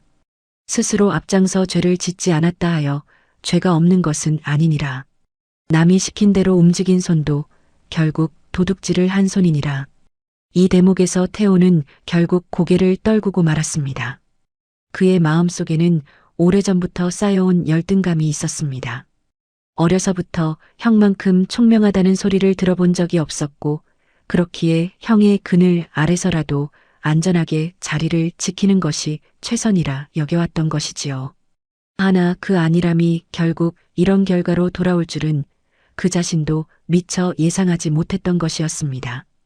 연화의 목소리가 다음 대목에 이르자 조금 다른 결을 띠기 시작했습니다. 태준아, 너는 형제 가운데 마음은 가장 곧다. 그러나 착한 사람이 언제나 집안을 지키는 사람은 아니니라. 태준은 숨을 죽인 채 다음 구절을 기다렸습니다. 너는 사람을 믿는 마음이 깊어 형들이 잘못된 길을 가는 것을 보고도 쉬이 의심하지 못하였다. 그것이 내 미덕이나 동시에 가장 큰 약점이기도 하였느니라. 그렇기에 나는 너에게도 이 집안의 모든 것을 맡길 수는 없었다. 서운타 여기지 말거라. 이는 너를 못 믿어함이 아니라 내 여린 마음을 아끼는 아비의 뜻이니라. 태준의 눈시울이 붉어졌습니다. 그는 잠시 눈을 감았다가 다시 떴습니다. 아버님, 이제야 형님들을 믿은 것과 잘못을 보고도 눈을 감았던 것이 서로 다른 일이었음을 깨닫습니다. 그의 목소리는 나지막했으나 그 안에 담긴 후회의 무게는 결코 가볍지 않았습니다. 연하는 그런 남편을 바라보며 조용히 고개를 끄덕였습니다. 이윽고 연하는 마지막 대목에 이르렀습니다. 그녀의 손끝이 미세하게 떨리기 시작했지요. 연하에게 이른다. 이 한 구절에 방 안의 모든 시선이 일제히 연하에게 쏠렸습니다. 내가 처음 너를 얼마나 천하게 보았는지 이제와 숨기지 않고 고백하마. 백정의 딸이 내 집안의 며느리가 되는 것을 나는 우리 가문의 수치라 여겼느니라. 태준이가 너를 데려오겠다 하였을 때 나는 그 아이의 앞길을 막는 것이 부모된 도리라 믿었다. 연하의 눈에 눈물이 차오르기 시작했습니다. 그녀는 애써 목소리를 가다듬으며 다음 구절을 읽어나갔습니다. 허나 병든 뒤로 나는 많은 것을 다시 보았느니라. 누구도 보지 않을 때 나를 돌본 것은 너였다. 돈 앞에서 욕심내지 않은 것도 너였다. 장부의 거짓을 가장 먼저 알아챈 것도 너였고 내게 모욕당했던 지난 날을 알고도 며느리 된 도리를 저버리지 않은 것도 너였느니라. 연하의 목소리가 마침내 떨리기 시작했습니다. 그녀는 잠시 숨을 고른 뒤 마지막 문장을 읽어내려갔습니다. 내가 가장 천하다 여겼던 사람이 이 집안에서 가장 바른 사람이었느니라. 이 말을 끝으로 방 안에는 무거운 침묵이 흘렀습니다. 연하는 소매로 조용히 눈가를 훔쳤습니다. 시아버지가 살아계실 적에는 결코 듣지 못했던 말이었으니 이 늦은 고백이 그녀의 가슴을 얼마나 뒤흔들었을지는 굳이 말할 필요가 없었을 것입니다. 연하는 눈물을 닦아내며 다음 구절로 넘어갔습니다.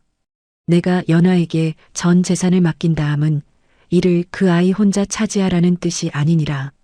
먼저 사라진 재산의 규모를 낱낱이 밝히고 가능한 만큼 되찾고 받을 돈과 갚을 돈을 정리한 연후에 내가 정한 원칙에 따라 온 가족에게 골고루 나누어라. 이것이 내가 그 아이에게 맡긴 참뜻이니라. 이 대목을 읽으며 연하는 비로소 시아버지의 뜻을 온전히 이해하게 되었습니다. 재산을 독차지하라는 것이 아니라 어그러진 것을 바로잡고 공정하게 나누라는 무거운 책임이었던 것이지요. 봉서 낭독이 끝났음에도 태명과 민 씨는 쉬이 물러서지 않았습니다. 태명이 먼저 언성을 높였습니다. 이 편지가 정말 아버님의 친필이라는 증거가 어디 있단 말이냐? 병중에 정신이 흐려지신 틈을 타 누군가 대필한 것일 수도 있지 않느냐? 민 씨도 거들었습니다. 맞습니다. 이 모든 것이 저 여자가 꾸며낸 수작일 수도 있는 일입니다. 연하는 동요하지 않고 담담히 답했습니다. 아주버님, 이 필체를 살펴보십시오. 아버님께서 평소 서찰을 쓰실 때와 다름이 없습니다. 원하신다면 다른 이의 감식도 받아보겠습니다. 바로 그 순간 한 씨가 더 이상 버티지 못하고 무너지듯 주저앉았습니다. 제가 말씀드리겠습니다. 모두의 시선이 그녀에게 쏠렸습니다. 한 씨는 떨리는 목소리로 입을 열었지요. 서방님께서 비단과 은자를 옮기시는 것을 저도 알고 있었습니다. 그리고 그 대가로 제게 돌아온 폐물도 받았습니다. 더 이상 숨길 수가 없습니다. 태호는 아내의 갑작스러운 고백에 놀란 얼굴로 돌아보았으나 이내 고개를 떨고 왔습니다. 부인 말이 맞습니다. 저 역시 형님의 지시를 받아 움직였을 뿐입니다. 이 두 사람의 자백으로 장남 부부의 방언은 순식간에 무너져 내렸습니다. 태호의 자백을 통해 빼돌린 물건 일부가 마을 외곽에서 빌린 창고와 민 씨가 보관해온 괴짝 속에 있다는 사실이 드러났습니다. 사람을 보내 확인해 보니 과연 집안의 표식이 찍힌 비단과 곡식, 그리고 거래에 쓰인 은전 일부가 고스란히 발견되었지요. 그 수량은 사당에서 찾은 대조표와 정확히 맞아떨어졌습니다. 모든 것이 만천하에 드러났음에도 민 씨는 마지막 발악처럼 연하를 향해 쏘아붙였습니다. 그래도 내가 무엇인데 강씨 집안 재산을 재단하려 드느냐. 내 몸에는 이 집안 피 한 방울도 흐르지 않는다. 방안이 일순 조용해졌습니다. 연하는 그 말에 흔들리지 않고 민 씨를 똑바로 바라보며 입을 열었습니다. 맞습니다. 저는 백정의 딸입니다. 그녀의 목소리는 낮았으나 흔들림이 없었습니다. 그래서 저는 압니다. 소 한 마리 값이 얼마나 무거운지, 가죽 한 장을 만들기 위해 사람이 얼마나 손을 놀려야 하는지, 곡식 한 섬을 거두려면 농부가 허리를 얼마나 굽혀야 하는지도 말입니다. 연화의 눈빛이 점점 더 형형해졌습니다. 형님께서는 제가 천해서 재물을 모른다 여기셨겠지요. 허나 저는 가난했기에 남의 피와 땀이 든 재물이 얼마나 귀한 것인지 누구보다 잘 압니다. 민 씨는 그 말에 아무런 대꾸도 하지 못했습니다. 평생 자신이 자랑스레 여겨온 양반가의 자부심이 이 순간만큼은 초라하게 무너져 내리는 듯 했던 것이지요.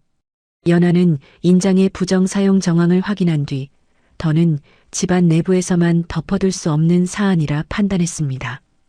대감의 인장이 허락 없이 거래 문서에 찍혔다는 것은 자칫 관아의 문서 체계 전체를 흔들 수도 있는 중대한 일이었기 때문이었지요. 그녀는 태중과 상의한 끝에 최소한의 확인만이라도 받아두는 것이 옳겠다는 결론에 이르렀습니다. 서방님, 저희끼리 정리하는 것만으로는 훗날 다시 말이 나올까 걱정입니다. 관아에 알려 인장의 진위만이라도 확인받아두는 것이 좋겠습니다. 부인 뜻이 그러하다면 따르겠소. 허나 큰형님께는 이 일이 얼마나 무겁게 다가올지 걱정이요. 며칠 뒤 고을 아전 하나가 하인을 대동하고 강씨 집안을 찾아왔습니다. 태명은 그 소식을 듣자마자 낯빛이 하얗게 질렸지요. 아전이 서한 위에 여러 거래 문서를 펼쳐놓고 하나하나 인장을 대조하기 시작하자 사랑채 안의 공기는 서리빨처럼 얼어붙었습니다. 이 문서에 찍힌 인장 말씀입니다만 강석주 대감께서 살아계실 적 것과는 그 각도가 미세하게 다릅니다. 필시 대감의 원래 인장이 아니라 이를 본떠 새로 판 것으로 보입니다. 이 한마디에 태명의 얼굴에서 핏기가 완전히 가셨습니다. 그럴 리가 없소. 분명 아버님의 인장이었소. 대감, 인장이란 아무리 정교하게 본을 뜬다 한들 미세한 획의 흔들림까지 똑같이 재현하기는 어렵습니다. 이것은 전문으로 인장을 다루는 자가 아니고서는 알아채기 힘든 부분이나 소인이 여러 해 이런 문서를 다뤄온 눈으로 보건대 확실합니다. 태명은 그 자리에서 실성한 사람처럼 소리쳤습니다. 이 모든 것이 연화, 저 계집이 꾸민 함정이요. 죽은 아버님을 팔아 나를 몰아내려는 수작이란 말이요. 연화는 그런 태명을 조용히 바라보다가 나지막이 물었습니다. 큰아주버님, 그렇다면 이 사가짜 인장은 대체 누가 새겼단 말입니까? 제가 언제 도장 파는 장인을 만난 적이 있다고 그러십니까? 태명은 아무 대답도 하지 못했습니다. 그 침묵이 곧 답이었던 셈이지요. 아전은 담담한 얼굴로 남은 문서들도 마저 확인해 나갔습니다. 그 결과 지난 2년간 작성된 거래 문서 가운데 상당수에서 같은 방식의 인장 도용이 확인되었습니다. 이 일이 확정되자 집안 어른들과 인근 문중의 원로 몇이 모여 최종 처분을 논의하게 되었습니다. 강석주의 유언에 재산 정리와 분배의 정권이 연화에게 있음이 명시되어 있었기에 최종 결정 역시 그녀의 뜻이 크게 반영될 수밖에 없었지요. 문중 원로 한 사람이 무겁게 입을 열었습니다. 위조된 인장으로 거래 문서를 꾸미고 재물을 빼돌린 것은 결코 가벼이 넘길 일이 아닙니다. 허나 관아에 정식으로 고발하여 옥에 가두는 것까지는 강씨 가문의 체면을 생각해서라도 신중해야 할 것입니다. 연하는 잠시 생각에 잠겼다가 입을 열었습니다. 저 역시 그리 생각합니다. 다만 빼돌린 재산은 한 푼도 남김없이 반환해야 할 것이며 앞으로 이 집안의 재산 관리에는 일체 관여할 수 없어야 합니다. 원로들은 그 뜻에 동의했습니다. 이리하여 태명과 민씨는 그동안 빼돌린 곡식과 비단, 은자를 모두 반환하라는 처분을 받았고 강씨 집안의 재산 관리에서 완전히 배제되었습니다. 태명은 마지막까지 억울하다는 듯 항변했으나 이미 인장 위조와 거래 조작이라는 명백한 증거 앞에서 그 목소리는 힘을 잃은 지 오래였지요. 내가 장남인 내가 어찌 이런 꼴을. 그의 중얼거림은 누구의 귀에도 온전히 가닿지 않았습니다. 태호와 한씨의 경우는 조금 달랐습니다. 원로들은 두 사람이 먼저 자백하고 숨겨둔 재산의 위치까지 순순히 밝힌 점을 참작했지요. 작은 서방님과 작은 형님 댁은 죄가 없다 할 수는 없으나 스스로 잘못을 인정하고 재산을 되돌려 놓았으니 그 정상을 헤아려야 할 것입니다. 이리하여 두 사람은 재산을 반환하는 조건으로 최소한의 살림은 유지한 채 본가에서 분가하는 것으로 처분이 정해졌습니다. 태호는 그 결정을 듣고 조용히 고개를 숙였습니다. 형수님 아니 재수씨 면목이 없습니다. 연하는 그런 태호를 향해 담담히 답했습니다. 작은 아주버님께서 스스로 사실을 밝혀주신 덕에 이 일이 이만큼이나마 정리될 수 있었습니다. 그 점은 저도 잊지 않겠습니다. 이 소식이 마을에 퍼지자 사람들은 저마다 수군거리기 시작했습니다. 결국 백정의 딸 연하가 강씨 집안 전 재산을 차지하는구나. 민씨 역시 마지막까지 비웃음을 거두지 않았습니다. 원하던 것이 결국 이것이었구나. 연하는 그 말에도 흔들리지 않고 담담히 답했습니다. 아직 아버님의 유언은 끝나지 않았습니다. 모든 진상이 낱낱이 드러난 뒤에도 연하는 곧바로 재산을 나누려 하지 않았습니다. 시아버지의 유언에 담긴 뜻을 그녀는 누구보다 정확히 헤아리고 있었기 때문이었지요. 사라진 재산의 규모부터 정확히 밝히지 않고서는 어떤 분배도 공정할 수 없다는 것을 그녀는 잘 알고 있었던 것입니다. 이후 몇 달간 연하는 매일같이 장부와 실제 남은 재산을 하나하나 대조해 나갔습니다. 태준이 곁에서 그런 아내를 도우며 말했습니다. 부인, 이 일이 언제까지 이어질지 가늠이 되지 않는구려. 그리 힘들지 않소? 힘들지 않다면 거짓말이겠지요. 허나 아버님께서 제게 맡기신 일이니 끝까지 매듭짓지 않으면 그 뜻을 저버리는 일이 될 것입니다. 연하는 잃어버린 물건 가운데 되찾을 수 있는 것은 회수해 나갔고 집안이 받아야 할 돈과 갚아야 할 돈도 차근차근 정리했습니다. 이 과정을 통해 강석주의 실제 재산 규모가 처음으로 정확하게 드러나게 되었으니 이는 병중의 대감조차 미처 알지 못했던 진실이었던 것이지요. 재산 규모가 확정되자 연하는 강석주가 생전에 남긴 원칙에 따라 세 아들의 몫을 계산하기 시작했습니다.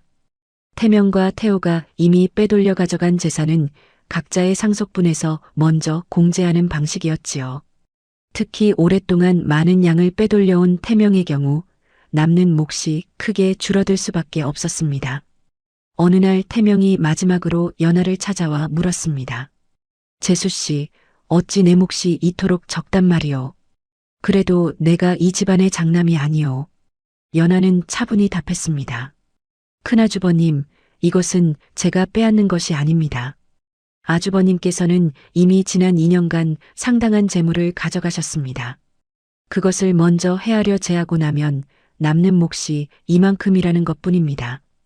그것은 이미 써버린 것도 있고 되돌릴 수 없는 것도 있소. 그러니 남은 몫에서 그만큼을 제하는 것이 공평하지 않겠습니까? 아주버님께서 이미 받아가신 것을 또 한 번 받으실 수는 없는 노릇입니다. 태명은 아무 말도 하지 못한 채 자리를 떠났습니다. 그 뒷모습에서 예전의 오만함은 이미 찾아볼 수 없었지요. 하나 연하는 태명과 태호를 완전히 빈손으로 내치지는 않았습니다. 강석주가 생전에 이미 이런 상황을 예상하고 설령 잘못을 저지른 아들이라 할지라도 최소한 스스로 살아갈 수 있는 전단만은 남겨두라 일러두었기 때문이었지요. 연하는 그 뜻을 그대로 집행했습니다. 큰아주버님, 아버님께서 남기신 뜻에 따라 작게나마 전답을 내어드리겠습니다. 이것으로 새 살림을 꾸리셔야 할 것입니다. 태명은 그 말에 고개를 숙였습니다. 한때는 이 집안의 모든 재산이 당연히 제 것이 되리라 믿었던 그였으나 이제는 작은 전답 하나에도 감지덕지해야 하는 처지가 되어버린 것이었습니다. 태호 역시 비슷한 처분을 받아 따로 살림을 나가게 되었지요. 이제 두 사람 모두 더는 손쉽게 아버지의 재산에 기대어 살아갈 수 없게 된 셈이었습니다. 한편 태주는 아내가 전 재산의 관리 권한을 쥐고 있다는 사실을 이용해 자신의 몫을 늘려달라는 말을 단 한 번도 꺼내지 않았습니다. 연하 역시 마찬가지였지요. 어느 날 밤 두 사람이 마주 앉았을 때 연하가 먼저 입을 열었습니다. 서방님, 아버님께서 정하신 서방님의 몫은 이만큼입니다. 형님들보다야 사정이 나으시겠지만 그렇다고 더 얹어드릴 수는 없습니다. 부인, 나도 그리 알고 있소. 그것이면 충분하오. 제가 서방님의 아내라 하여 권한을 이용해 더 챙겨드린다면 그것이야말로 아버님의 뜻을 저버리는 일이 될 것입니다. 부인의 그런 마음가짐을 내 어찌 모르겠소. 나 또한 그것을 바라지 않소. 이 짧은 대화는 연하가 남편을 위해 권력을 사사로이 쓰지 않았음을 분명히 보여주는 장면이었습니다. 그녀에게는 남편의 몫을 늘리는 것보다 시아버지의 뜻을 온전히 지키는 것이 더 중한 일이었던 셈이지요. 강석주는 연하 개인에게는 작은 전답 하나와 별채 한 채만을 따로 남겨두었습니다. 그 문서 말미에는 이런 구절이 적혀 있었지요. 이는 내 며느리여서가 아니라 내 마지막 세월을 지켜준 사람에게 주는 내 감사이니라. 연하는 그 문서를 읽으며 한참을 말없이 앉아 있었습니다. 시아버지가 살아계실 적에는 결코 듣지 못했던 다정한 말이 이렇게 뒤늦게 전해져 왔으니 그녀의 마음이 어떠했을지 짐작하고도 남는 일이었지요. 그녀는 딱 이만큼만 자신의 몫으로 받아들였습니다. 더 바라지도 더 취하지도 않았던 것입니다. 모든 정리가 끝나갈 무렵 민 씨가 마지막으로 연하를 찾아왔습니다. 예전의 날카로움은 많이 누그러져 있었으나 여전히 이해할 수 없다는 표정이었지요. 그 많은 것을 내 손에 쥐고도 어찌 다 갖지 않았느냐. 연하는 잠시 생각하다가 답했습니다. 제가 백정의 딸로 자랐다고 해서 도둑의 딸로 자란 것은 아니기 때문입니다. 민 씨는 그 말에 더 이상 대꾸하지 못했습니다. 한참을 서 있던 그녀는 결국 아무 말 없이 돌아섰지요. 그 뒷모습을 바라보며 연하는 묘한 감정에 사로잡혔습니다. 미움도 아니고 승리감도 아닌 그저 한 시절이 저물어가는 것을 지켜보는 담담함이었던 것입니다. 이후 태준의 태도에도 눈에 띄는 변화가 찾아왔습니다. 예전 같으면 형들의 말을 무조건 믿고 따랐을 그였으나 이제는 상단의 대외적인 거래며 문서를 직접 배우고 익히기 시작했던 것이지요. 연하는 여전히 장부와 물품 관리를 도맡았으나 이제 두 사람은 한 사람이 모든 권한을 독점하지 않도록 서로 확인하고 점검하는 구조를 새로이 만들어갔습니다. 부인, 예전에는 형님들이 하시는 일을 그저 믿고만 있었소. 허나 이제는 나도 직접 눈으로 확인하는 법을 배워야겠소. 그리하시는 것이 옳습니다. 한 사람의 눈만으로는 아무리 밝다 한들 놓치는 것이 생기기 마련이니까요. 이는 강석주대에 벌어졌던 것과 같은 사각지대가 다시는 이 집안에 생기지 않도록 하려는 두 사람의 다짐이기도 했습니다. 불탄 자리에는 몇 달 뒤 작은 쇠곡간이 세워졌습니다. 예전처럼 무조건 재물을 쌓아두기만 하는 거대한 창고가 아니라 실제 수량을 정확히 기록하고 누구든 원하면 확인할 수 있도록 운영하는 방식이었지요. 연하는 쇠곡간이 완성된 첫날 직접 장부와 실물을 하나하나 맞춰보았습니다. 이곳은 다시는 거짓을 숨기는 곳이 되어서는 아니 됩니다. 곁에서 지켜보던 하인이 고개를 끄덕이며 답했습니다. 작은마님 말씀 명심하겠습니다. 첫 기일이 다가오기 전 연하와 태주는 함께 강석주의 묘를 찾았습니다. 두 사람은 나란히 서서 술잔을 올렸지요. 연하가 조용히 입을 열었습니다. 아버님, 말씀하신 대로 곡간은 태웠습니다. 바람이 잠시 묘 주변의 풀잎을 스치고 지나갔습니다. 연하는 잠시 숨을 고른 뒤 다시 말을 이었습니다. 하지만 집안까지 타버리게 하지는 않았습니다. 태주는 그 말을 들으며 묘 앞에 깊이 절을 올렸습니다. 그의 마음속에는 망감이 교차하고 있었지요. 형들을 잃은 아쉬움과 아내를 통해 되찾은 집안에 대한 안도감이 함께 뒤섞여 있었던 것입니다. 그로부터 세월이 흘렀습니다. 마을 사람들은 이제 더 이상 연하를 보며 먼저 백정의 딸이라고 수군거리지 않았습니다. 오히려 장부나 거래에 문제가 생기면 그녀를 먼저 찾아와 의논하는 이들이 늘어갔지요. 그렇다고 연하가 신분이 달라졌음을 자랑하거나 화려하게 치장하지도 않았습니다. 그녀는 여전히 소박한 차림으로 자신이 몸으로 배운 것들을 잊지 않고 살아갔던 것입니다. 사람들은 처음에는 강석주 대감이 노망이나 친아들 셋을 제치고 백정의 딸에게 전 재산을 맡겼다고 수군거렸습니다. 하지만 훗날 사람들은 알게 되었습니다. 강석주가 마지막에야 사람을 잘못 본 것이 아니라 평생 처음으로 사람을 신분이 아닌 됨됨이로 제대로 보았다는 것을요. 재산은 피를 따라 물려줄 수 있어도 그것을 지킬 자격까지 피로 물려줄 수 있는 것은 아니었습니다.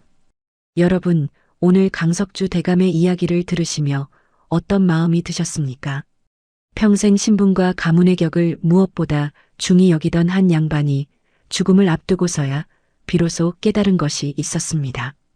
사람의 값어치란 태어난 자리로 매겨지는 것이 아니라 그 사람이 살아가며 보여준 마음가짐으로 매겨진다는 것을요. 친아들 셋을 두고도 그 누구에게도 곡간 열쇠를 맡기지 못했던 대감의 심정을 헤아려 보십시오.